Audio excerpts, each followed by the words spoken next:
Hey guys, hi, yo, what's up? I just decided to make this video. Last minute, it's like 8:17. I am gonna go to bed soon, to be honest. Like, I'm all ready to go to bed. I don't have makeup on. And my hair, I did my hair before sleeping because tomorrow morning I have the topic exam. We're gonna talk about why I hardly wanna go. And we're gonna talk about how Korea, like living in Korea sucks sometimes, and we're gonna talk about just like what's on my mind, I guess. Like, I don't know. I just want to like get my thoughts out about some things and potentially be controversial. Maybe. It's also raining outside, but I hope that just adds to the aesthetic. Like, I don't want to close my door. So we're going. For those of you who don't know me, hi, I'm Shuri. I've been living in Korea for around 3 years now. I live in Suwon, which is just south of Seoul, and I am an English teacher. Yeah, and I'm planning to get my master's degree sometime in the future. I also study Korean in my spare time. You are literally stacked on Korean textbooks at the moment. Yeah, that's me. Hi guys, and it's the night before April 13th. April 13th is the topic exam, and I don't want to go take it. Like, I have been wrestling with myself like all week, all day, just about this stupid freaking exam. Wow, it is really pouring outside. Do you hear that? That's great.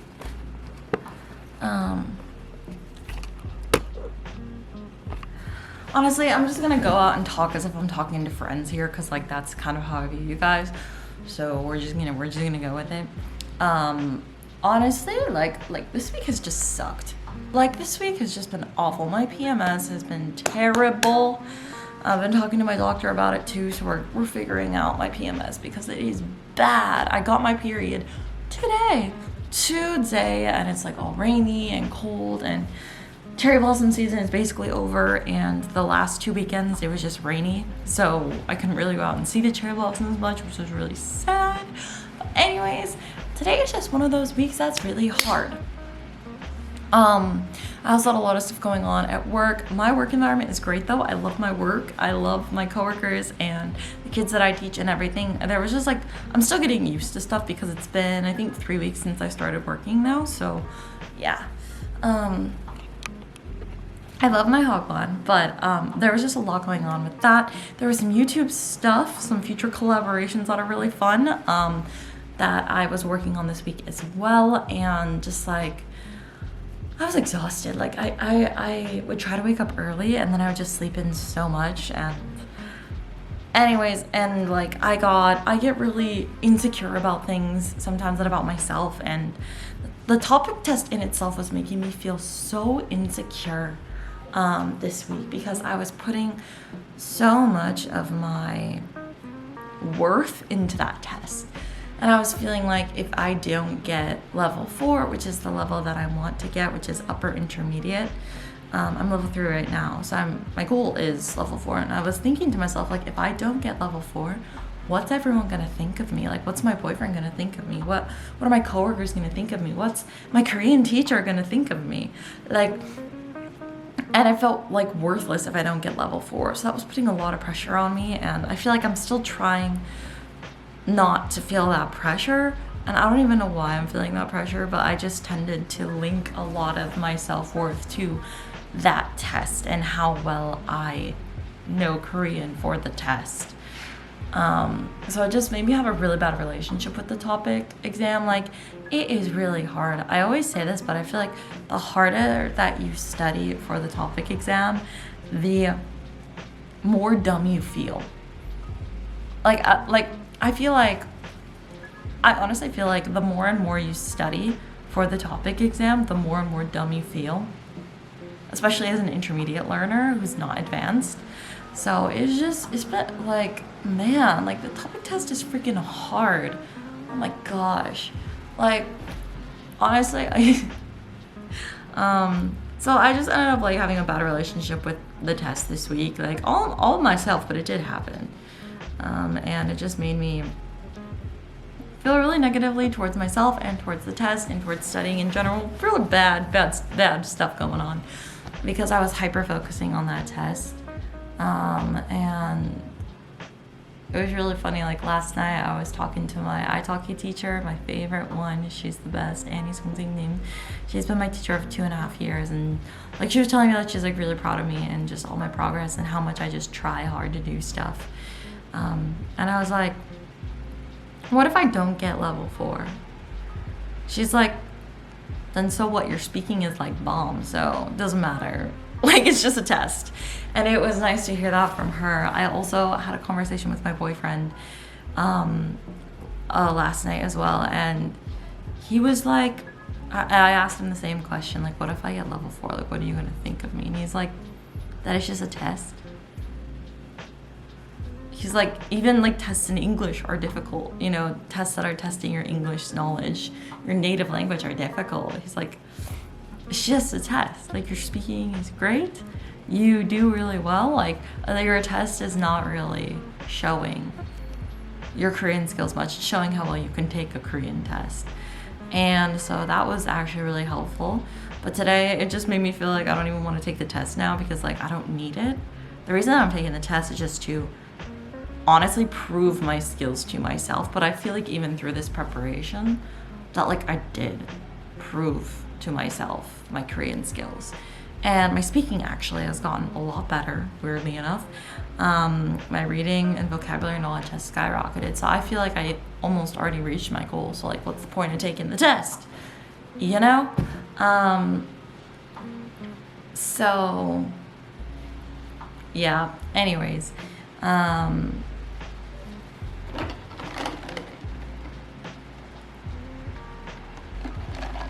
I also have to travel so long tomorrow to take the test because I'm taking it in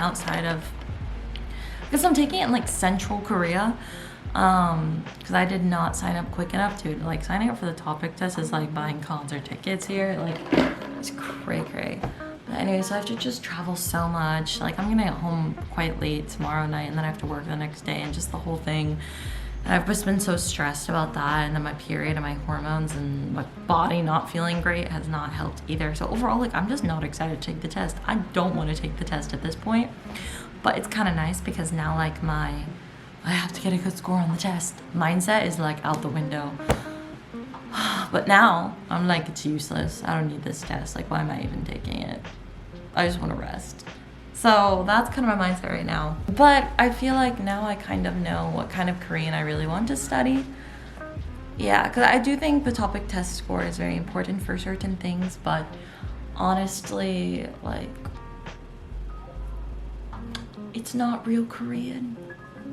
Like, it is, but it isn't. Like, for the writing section, like, it's super advanced. Like, it's super hard.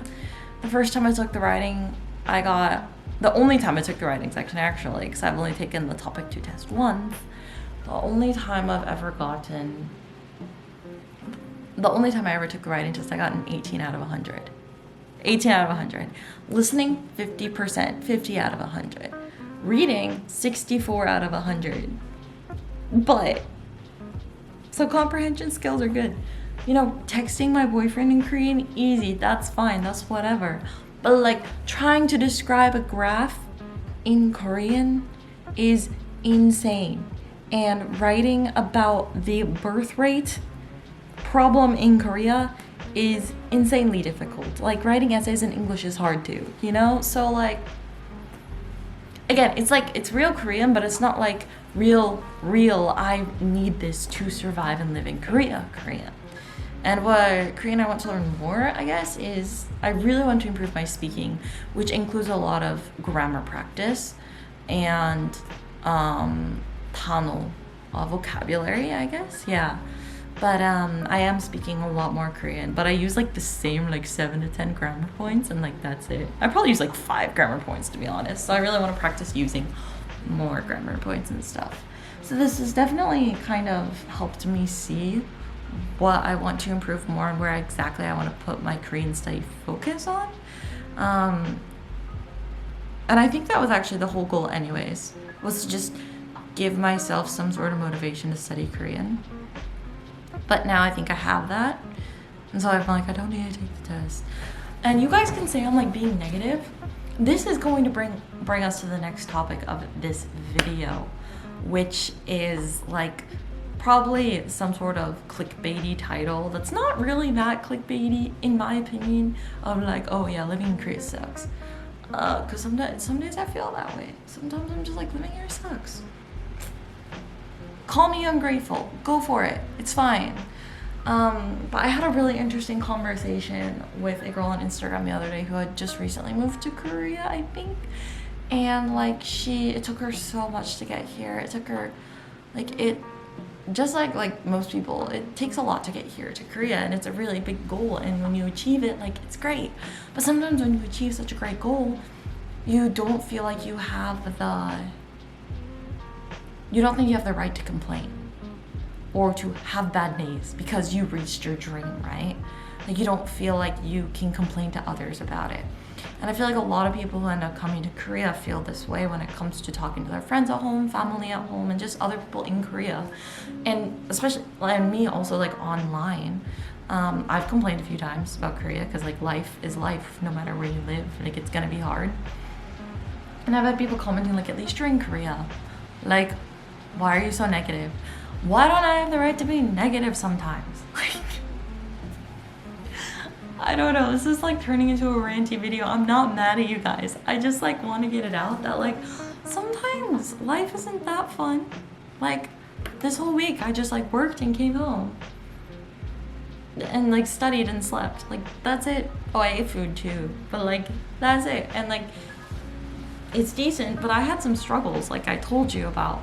And sometimes, especially like when you think about it, like me and a lot of other people living in Korea, like foreigners living in Korea, we're living here in another country, like alone, having to work like for ourselves, figure out like taxes and like how to buy things and fix things and even do our laundry in Korean. That doesn't sound hard, but it actually kind of is. I feel like I mess up my laundry a lot when I'm here. I have to do a lot, like a ton in my second language.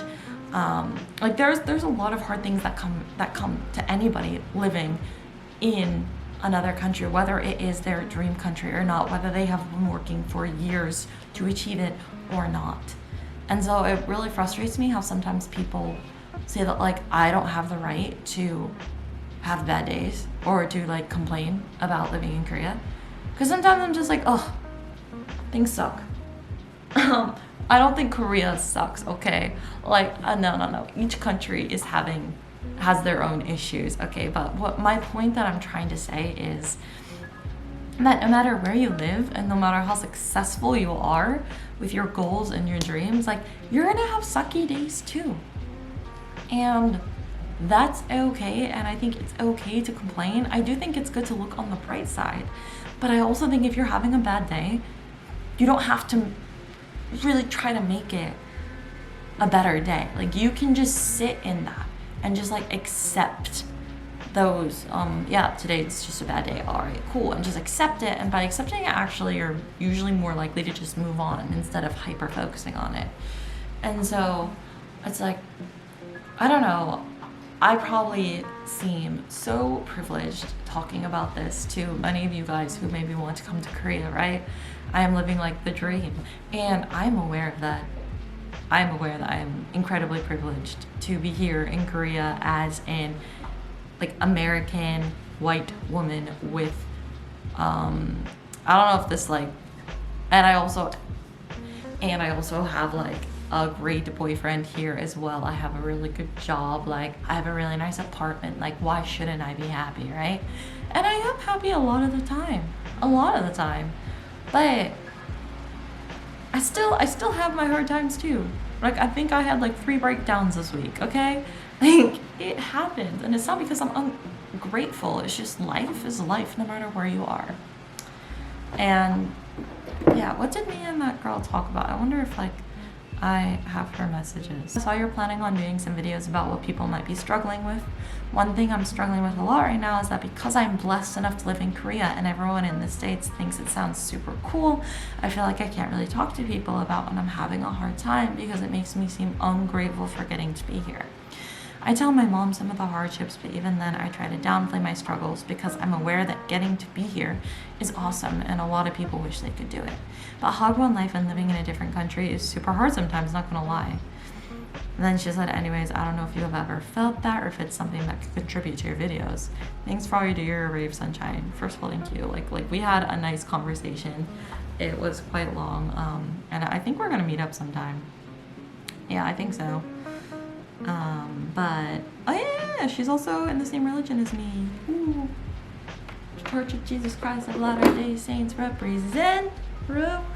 Anyways, so yeah, like I think all of us expats in Korea can understand this, and I guess I just hope that people who are not living here can understand that just because I'm in my dream country to be in and I genuinely enjoy it, there are still hardships and there are still hard times, and I personally think it's okay to talk about that and to not just push away or hide those feelings or feel like we're not worthy to have them, like we're not allowed to have them, you know. I have gone through some of my worst times here in Korea, but I've also gone through some of my best times here as well. So I think no matter where you live, there will be hardships. The hardships will just be different. So please understand that. Yeah.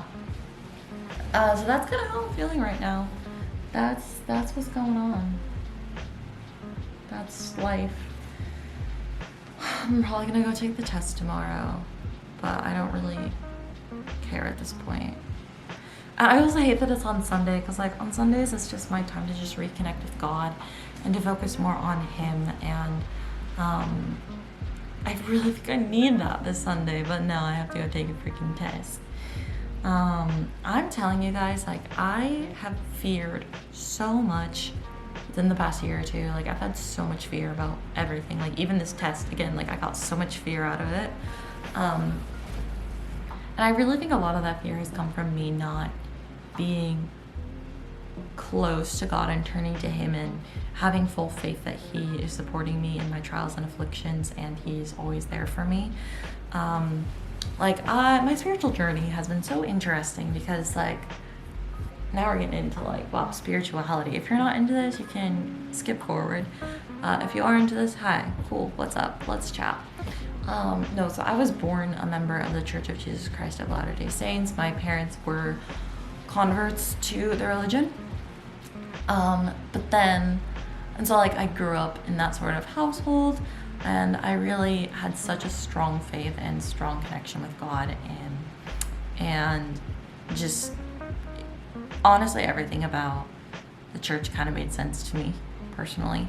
And then in 2018, I actually went to University at BYU Hawaii, which is owned by my church, and they have standards very similar to my church. So I got to go to university with a lot of members of my church, which was really, really cool. It was awesome. And even some non-members were there too. Like you don't have to be a member to go. But it was really great. My experiences in Hawaii were amazing, and I still have lasting friendships from that time. But in 2018, 4 members of my family of 6 announced that they were leaving the church, just leaving, which I was more, and obviously that had me thinking over everything again. What do I truly believe? What is my faith like? But thankfully at that time, I had, I felt guilty for having questions, which I do not need to feel guilty actually. Asking questions is a great thing because the prophet of our church, you know, the first restored prophet Joseph Smith, you know, that guy that everyone like either hates on or in the church we like him, you know.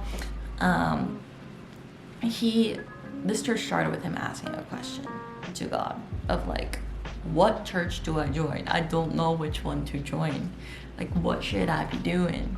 And that's when, as I believe, you know, God and Christ appeared in front of him and was like, hey, so none of these churches are 100% true, but you are going to be the one who brings the truth to the world again. So our church started with a guy asking questions. Okay, so we are told to ask questions to God. There's been a lot of modifications to not the doctrine of the church, but just like other stuff in church. Like honestly, a lot of the times nowadays, when I have a question or I'm talking to a church leader about something, they're like, talk to God about it. Like, here's my advice, but like, honestly, just like bring it to God. And I really like that there's a lot of, you know, talking to God about things. But anyways, yeah, I felt guilty for having questions, like, you know, reevaluating my testimony, what I believe. And I listened to a conference talk, basically one of my church leaders, worldwide church leaders, giving like a devotional, you could say.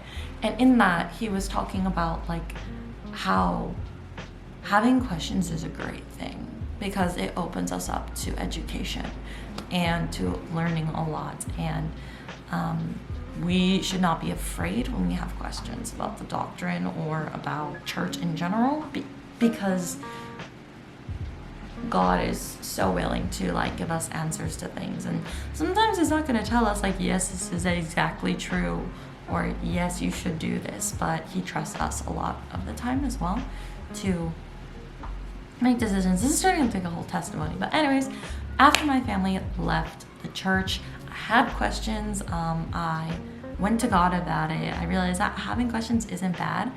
And I just realized my testimony does stay here in this church, despite what my family did, how the majority of them left the church.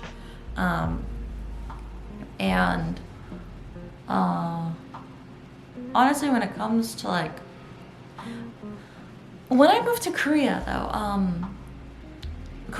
I like in 2022, 2023, I feel like my faith was a little bit wobbly, more like I was focusing on other stuff more than God, more than his gospel, more than being a disciple of Christ.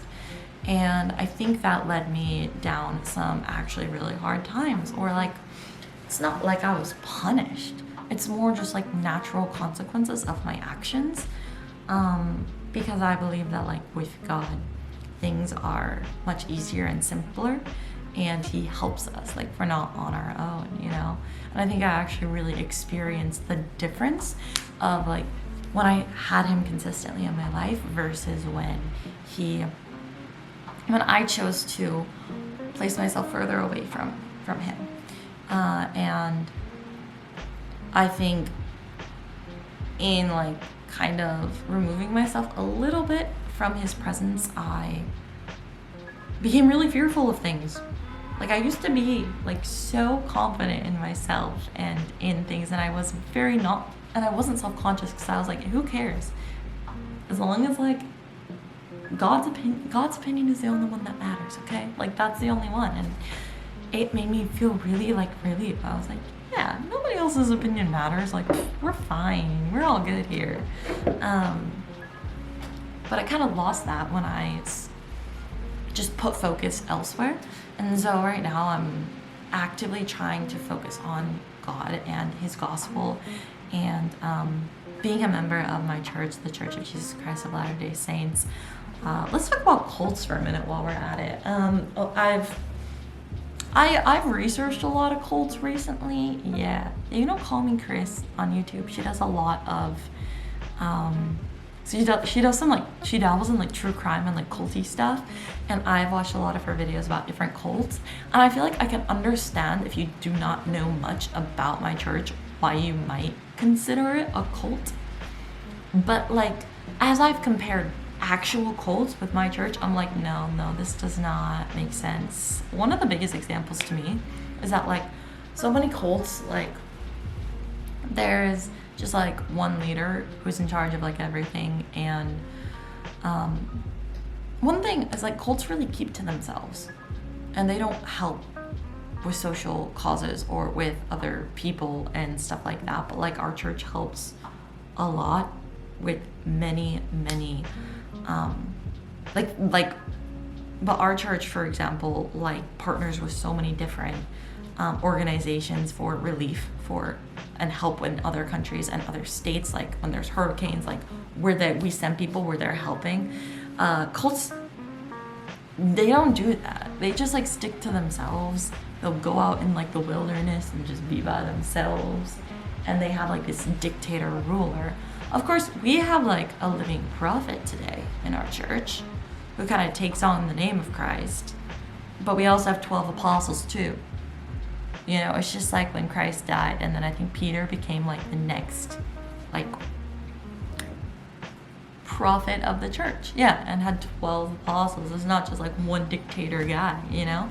And like when my church leaders have like meetings, they all have to come up, they all have to kind of agree on the same sort of things before they announce it or tell it to us. It's not like what one person says is done.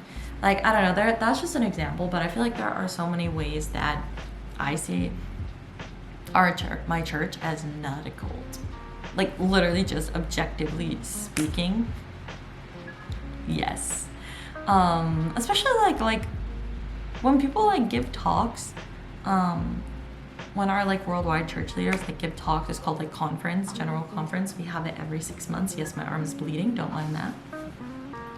Like, I just listen to their talks and I'm like, they literally are like teaching us, like they're literally reminding us to like love everyone, and like regardless of religion and race and gender and all of that. Like, of course we have our own beliefs and standards, but it is God's role to judge. It is our role on earth to like love others. And like, I don't know, I just feel like it's like crash course on like being a good person. And so to me, that's not culty. To me, that's just like, I don't know, it makes me feel very light and very happy, and it just makes me think of like, look at the fruits of the gospel. The fruits will tell you like everything you need to know.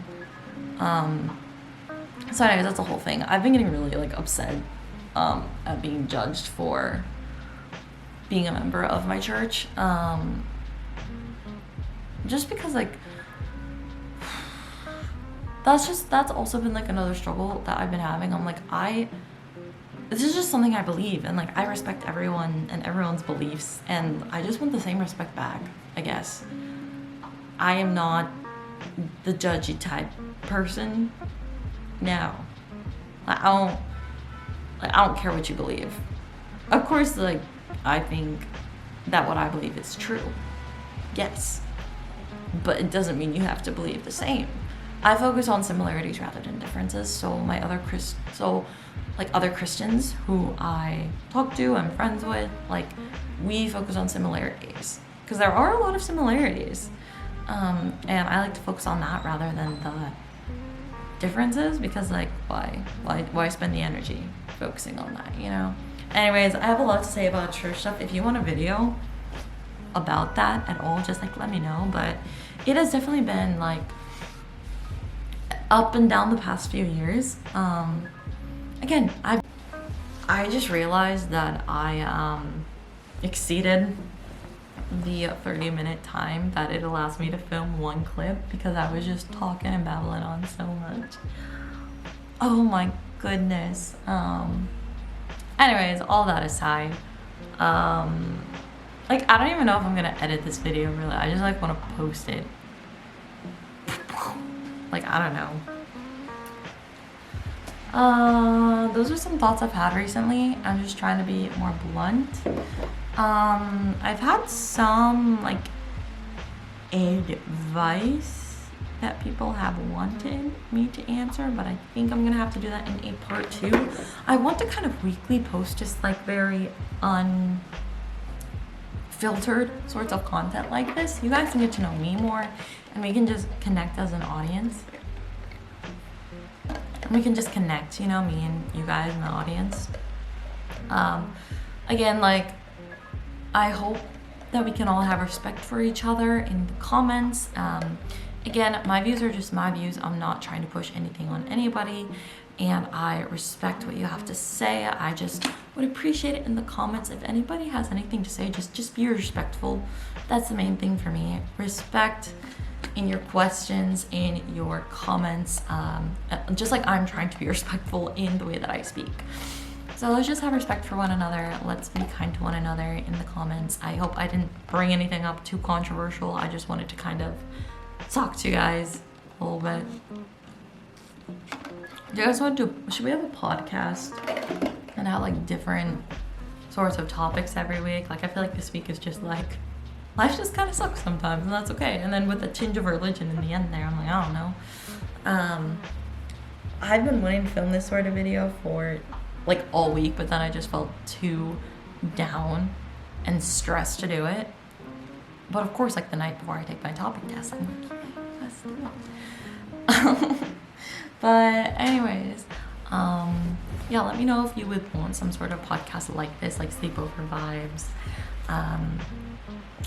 And yeah, that's basically it. It's gonna be very unfiltered, but I hope you guys enjoyed the video. I hope it was worth it for you to watch through this whole thing, and I hope that you guys have like a great time in your day. Like, you know, sometimes you just need to get the negativity out, and then it makes it seem like, you know, everything's okay. For me, I need to talk things out, so I talk to inanimate objects like my camera, and then I'm like, cool, life is okay now. I'm gonna go to sleep soon, because I have to wake up at like 6 a.m. to prepare for my test. I don't know if I'm gonna regret posting this video or not. I feel like I could get a lot of hate. Let's hope that, you know what, you guys are welcome to disagree with anything that I've said in this video, but just disagree politely. And we can agree to disagree and still be friends, you know? Yeah.